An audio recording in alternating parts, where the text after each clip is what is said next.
Hey y'all, it's Sarah and welcome back to my YouTube channel. You can find me over on Instagram and Threads at The Magical Reader, and my book, Victory Gallop, is available on Amazon and Etsy.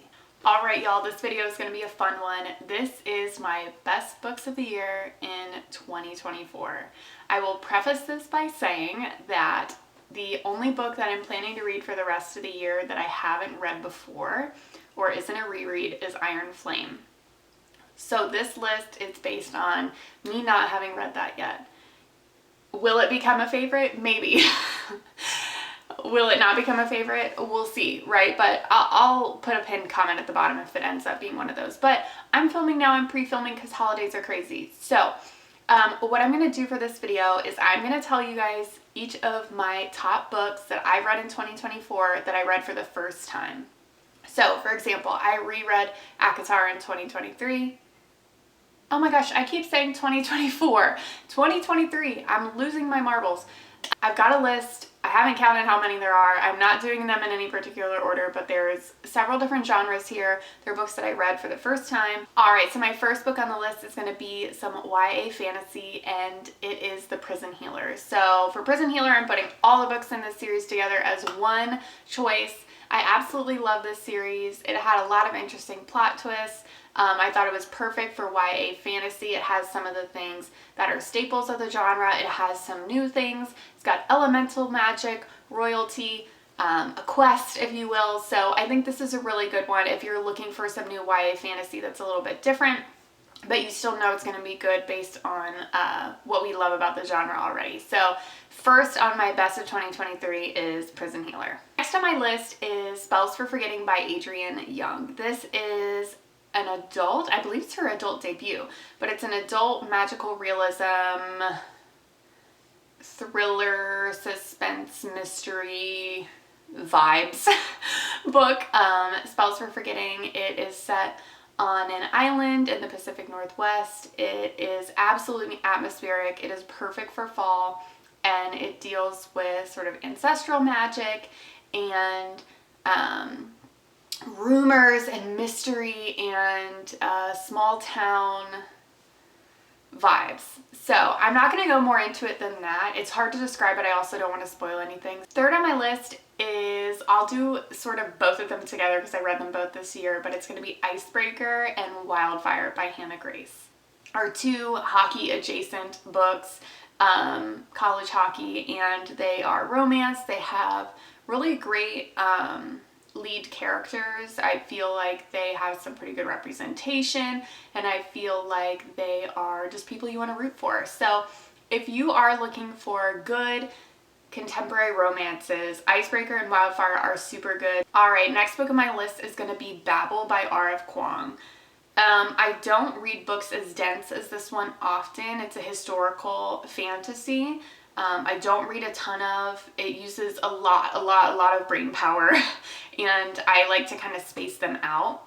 And I'm so glad that my book club, my friend Brianna's book club, we chose to read this book. R.F. Kuang is one of those authors where I read her stuff and I'm like, you are born to do this. You are born to write. So I absolutely loved Babel. I thought it was heartbreaking. It is one of the only books I've ever annotated. I have dozens of pages of notes on this book, quotes, things that I pulled, things that I wanted to research and study more. If you're looking for something that's really going to get your brain going, Babel by R.F. Kuang is top tier. Okay, next one on the list is Legends and Lattes. This is an adult fantasy, and the author describes it as high fantasy with low stakes. It is so good. It's short for a fantasy. It's probably 300 pages, around there. Don't quote me. But it's super good. It's very cozy. No one is going to die, right? Like, there's nothing catastrophic. You can go into it knowing that it's going to be an enjoyable read, and it's something that I want to read. It doesn't snow in South Georgia, but if it did, I would be reading Legends and Lattes. Alright, so the next book on my list, we're changing to a different genre. We are looking at memoirs. Paris Hilton lover or hater, people have a lot of opinions on her, and we don't know her, right? So I felt the same way about Britney Spears' memoir of like, people have so many opinions on her, but we really don't know her, right? So I wanted to read more about Paris because I had seen her documentary. I knew that things were awry in her childhood, and she has this sort of impression of being picture perfect, you know, everything is glossy and beautiful, and there's money galore, right? But her memoir, I think, would bring anyone to tears, or at least make you feel wildly uncomfortable. So it's an interesting story to read because it shatters a lot of the stereotypes or things that you might have in your mind about her. She talks about her ADHD. She talks about how that affects her as an adult, what she's gone through with trust issues with her parents and men in her life, and all based on how she went through a traumatic experience as a child. So if you've seen the Paris memoir on the shelves or your library shelves, it is definitely worth a read. It's going to give you some really good perspective. All right, the next book on the list is The Never Heir, which is the first book in a YA fantasy retelling trilogy by my friend Courtney, Courtney Milcam. She's over on Instagram if you want to find her there, books on Amazon, all that jazz.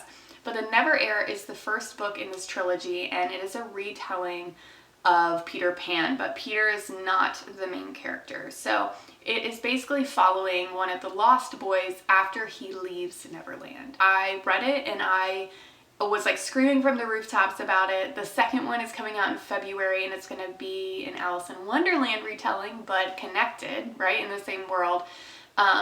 And they're just so, so good. Courtney is so talented. I'm so excited to have her join our book club for a meeting when we read her book, The Never Heir. Next up is a duology that I've talked to death, but I just wanted to make sure y'all remember this one. It is being published traditionally right now. It's sort of like in between when the indie and the traditional are available, but it's The Serpent and the Wings of Night and The Ashes and the Star-Cursed King. I think that this romantasy, fantasy romance, whatever you want to call it, duology is top tier. It stands out among a very saturated genre right now, and I think that if you're looking for the best of the best, like, this is it. If you are interested in fantasy romance or romance or fantasy with romance in it, I think you're gonna love these. Y'all, we got 5 left. I'm trying to be quick. So the next one on the list I've talked about before as well, and that is Brothers Hawthorne. Brothers Hawthorne is a continuation of the Inheritance Games series. Most of y'all know this series. It's a YA mystery, and I just want to say, if you have read this series and want to be done with the third one, that is fine, but I encourage you to give this one a go. I think you would really, really like it. So I'm glad there's a continuation of this series, and I can't wait for The Grandest Game to come out. Another favorite this year is also by Jennifer Lynn Barnes, and that's the series The Naturals. And this series has been described as YA Criminal Minds, and it is about a group of teens who are tasked with helping to solve cold cases of serial killers. So it's also written by the author of The Inheritance Games. Excellent writing style. You'll want to binge them. I think they're super, super good. So the Naturals series is another one. 3 left. The next one up is going to be Yellowface, again by R.F. Kuang. Top tier writing. This book is satire. It is uncomfortable. It has an ending that makes people angry, not because it's written poorly, because it's like, what would you do, right? It's one of those books that is going to make you so mad when you read it because you're not supposed to like nearly any of the characters. So if you're like me and you love that, it's a great read. We read this for book club as well. There's a lot of really interesting discourse on social media and authors, the way that social media contributes to racism in the publishing industry, and just how authors are treated as part of the industry. So I think a lot of you, if you are interested in reading in particular and publishing, will find this very interesting, but I think it's a must read for anybody. Okay, last two. This one I'm going to be short on, and it's Migrations. This one is a literary fiction. It is climate fiction, and it is basically written at the point in which we have very few species of nearly anything left on the planet. And again, it's literary fiction about this woman who is tracking the migration of the last species of birds.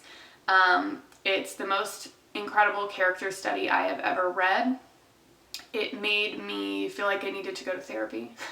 It felt like I was in therapy. It explains loneliness to a T and abandonment, and it's impeccable. I think if I had to give a top spot, it might be this one.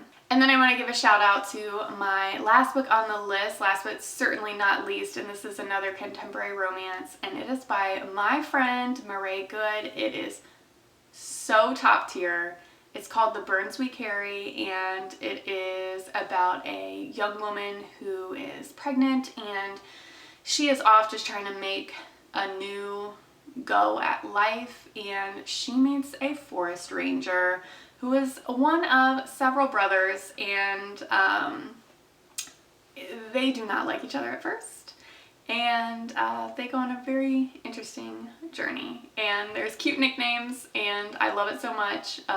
This is really, really, really good romance, and I just absolutely love it. Again, it's indie, it's on Kindle Unlimited. I love to shout this one from the rooftops, so if you're looking for an indie romance, The Burns We Carry by Marae Good, M-A-R-A-E, is super awesome. So that's going to wrap it up for my top favorite books of 2023. I almost said 2024 again. 2023. If you have some favorites that weren't on this list, please let me know down below. I'm always looking for new things that I might like to read. Tell me what you think. Let me know any of your favorites down below. I just had to refilm part of this ending because I sneezed in the middle of it, like so violently. So anywho, I hope you all have a great rest of your day, and I'll see you later. Bye.